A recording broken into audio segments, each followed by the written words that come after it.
अब हम बात कर लेते हैं बहुत इंपॉर्टेंट। जाहिर है ये सारा बैकग्राउंड मैं इसलिए दे रहा हूँ कि कॉन्सेप्ट्स क्लियर होना बहुत ज़रूरी है।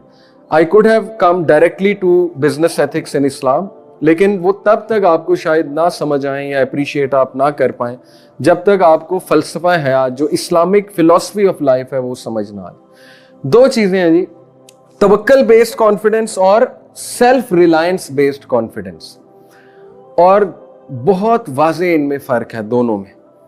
मैं बहुत ज़्यादा मोटिवेशनल स्पीकर्स को सुना है एक दौर में, मैंने उनकी किताबें पढ़ी हैं, सेल्फ हेल्प बुक्स पढ़ी हैं बहुत ज़्यादा, स्टीवन कोवी हो या एंथनी रॉबिन्स हो या कोई भी हो, रॉबिन शर्मा हो वगैरह वगैरह। दे आर गुड, अच्छी बातें हैं, अच्छी टिप्स देते हैं वो, लेकिन आज आके सबका जो फ़लसफ़ा है वो सेल्फ रिलायंस बेस्ड कॉन्फिडेंस का है। सेल्फ रिलायंस बेस्ड कॉन्फिडेंस ये है कि तुम ही जिन हो, तुम ही जाइंट हो, तुम ये कर लोगे, तुम वो कर लोगे, तुम आसमान फाड़ दोगे, तुम जमीन को चीर दोगे और ऐसे करोगे और वैसे करोगे, और वो बहुत ज्यादा जो है ना वो आप में एक धुआं जो है जिसे कहते हैं, जैसे प्रेशर कुकर है ना, वो एकदम उनकी स्पीच सुन के लगता है कि जी बस मैं तो अब दुनिया सर कर लूंगा। However, there is a very thin line between self reliance based confidence और तवक्कल बेस्ड कॉन्फिडेंस। देखें, हमारा जो फलसफा है ना वो तवक्कल बेस्ड कॉन्फिडेंस पर है। तवक्कल बेस्ड कॉन्फिडेंस क्या है? ये 4 एट्रीब्यूट्स हैं उसके। कॉन्फिडेंस अच्छी बात है, अपनी सलाहियतों पे कॉन्फिडेंस और जाहिर है कि अपने स्किल्स पे कॉन्फिडेंस, ये बहुत अच्छी बात है, लेकिन ये 4 चीजों को याद रखें।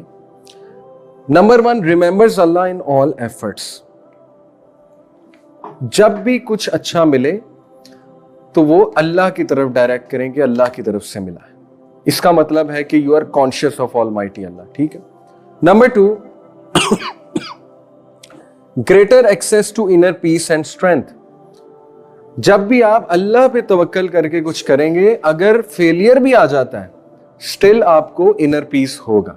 क्यों? क्योंकि यू विल से कि यार मैंने दुआ भी की थी और अल्लाह पे तवक्कल करते हुए ये डिसीजन लिया था, अल्लाह इससे कुछ बेहतर दे देगा। Number 3, encourages humility which is very important to grow. Humbleness, humility. बहुत से लोग जो है वो अच्छे खासे जा रहे होते हैं, एकदम गिर जाते हैं, एकदम उनका बिजनेस ठप हो जाता है। और वेस्ट में बहुत सी ऐसी केस स्टडीज हैं। रीजन क्या होती है? एरोगेंस। वो समझते हैं कि बस अब मैं ही मैं हूं और मैं सबको खा जाऊंगा, अपने कॉम्पिटिटर सबको खा जाऊंगा। ह्यूमिलिटी एनकरेज होती है जब इंसान अल्लाह पे तवक्कल करके चलता रहता है। और number 4, grounded by internal validation. ये बहुत इंपॉर्टेंट है। तवक्कल करने वाले जो लोग होते हैं उनको एक्सटर्नल वैलिडेशन नहीं चाहिए। एक्सटर्नल वैलिडेशन क्या है? कि जब तक लोग मेरी तारीफ नहीं करेंगे तब तक जो है ना वो मैं अच्छा नहीं हूं। एक्सटर्नल वैलिडेशन ये है कि जी लोग क्यों नहीं, बर्थडे पे क्यों नहीं गिफ्ट दे रहे मुझे, ठीक है ना। डिप्रेस हो जाए बंदा कि मेरी बर्थडे आई थी, लोगों ने मुझे विश भी नहीं किया, मुझे गिफ्ट भी नहीं दी। इसका मतलब आप एक्सटर्नल वैलिडेशन चाह रहे हैं, जो कि फितरी है एक हद तक, natural. I totally understand, expectations होती हैं, लेकिन बहुत बेहतर है कि इंसान इंटरनली कॉन्फिडेंट होना चाहिए कि मैं अल्लाह का बंदा हूं और मैं जो भी कर रहा हूं अल्हम्दुलिल्लाह अल्लाह ताला मुझे बहुत अच्छा दे रहा है। तो इससे इंटरनल वैलिडेशन आती है, इंसान के अंदर से वैलिडेशन उठती है कि तू ठीक जा रहा है या तुम ठीक जा रही हो। ओके, ये तवक्कल बेस्ड कॉन्फिडेंस के 4 एट्रीब्यूट्स हैं। इस पर अब हम कंपेयर कर लेते हैं self reliance based confidence. As the diagram, as the pictures are telling you कि they are all about me, कि मैं ये हूं, मैं वो हूं, मैंने ये कर दिया, मैंने वो कर दिया। नार्सिसिज्म, ट्रंप की स्पीचेस कभी आपने सुनी है? वो क्लियरली नार्सिसिज्म नजर आ रहा है उसमें, ठीक है, कि मैंने ये खड़ा कर दिया, ये एम्पायर खड़ा कर दिया, वो कर दिया, वगैरह वगैरह, ऑल दीज थिंग। कॉन्सिक्वेंसेस क्या है? फॉरगेटफुल ऑफ अल्लाह। कभी भी वो इंसान अल्लाह का शुक्र नहीं करेगा किसी भी बात पे, ठीक है, वो कहेगा मेरी तरफ से, मेरी वजह से। Vulnerable to stress and anxiety. ऐसे बंदे को स्ट्रेस और एंग्जाइटी बहुत आएगी जब फेलियर आएगा, क्योंकि वो टोटली अपने ऊपर रिलाय कर रहा था, अपनी सलाहियतों पे। जब फेलियर हो गया तो बंदा डिप्रेस हो जाएगा। इन्फ्लेट्स द ईगो, अना बढ़ती है। जब भी कोई उसमें फॉल्ट निकाल दे, कोई फीडबैक दे दे, वो फीडबैक लेता ही नहीं है। वो कहता है कि मैं तो बलाऊं, मुझे ये कैसे करेक्ट कर रहे हैं, मुझे तो ये करेक्ट कर ही नहीं सकते, मैं तो बहुत ज़हीन हूं, मैं तो बहुत इंटेलिजेंट हूं, मुझसे तो ज़हीन आदमी आज तक पैदा ही नहीं हुआ, ठीक है। तो वो ना किसी की बात सुनते हैं, तो वो ईगो इन्फ्लेट हो ही जा रही है उनकी। और चौथी बात है डिपेंडेंट ऑन आउटसाइड वैलिडेशन, जो मैंने आपको बताया कि दूसरों की वैलिडेशन चाहिए होती है, which is a weak personality to be honest. इस पर मैं आपको कंपेयर करा देता हूं दो लोगों की। ये पहला है कारून।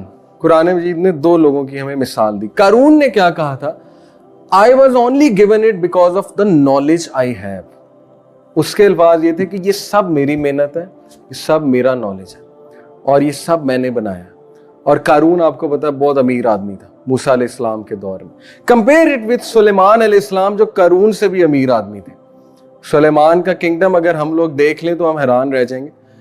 अमीर तरीन आदमी, जिन्नात उनके जो है वो जाहिर है आपने पढ़ा हुआ है कि उनके अंडर थे, और क्या विंड उनके कंट्रोल में थी, और जानवरों की बोलियां समझ लेते थे। और उनका जो महल था, मलका सबा जब आई तो वो फैसिनेटेड हो गई, ये मैं कहां पर आ गई हूं।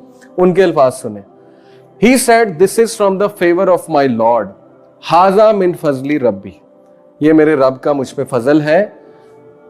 To test me whether I will be grateful or ungrateful." यानी ऐसा बंदा जो हर वक्त गॉड कॉन्शियसनेस रखे हुए ना, वो हम्बल होता है, वो चेक करता है, वो बार बार शुक्र भी करता है, चैरिटी भी करता है, और थोड़ा सा डरा भी रहता है कि अल्लाह की ये अता है, अल्लाह ताला मुझसे ले भी सकता है। और ये बड़ा जबरदस्त रवैया है। ट्रस्ट मी, आपको दुनिया के तमाम मैटर्स में बहुत आगे ले जाए।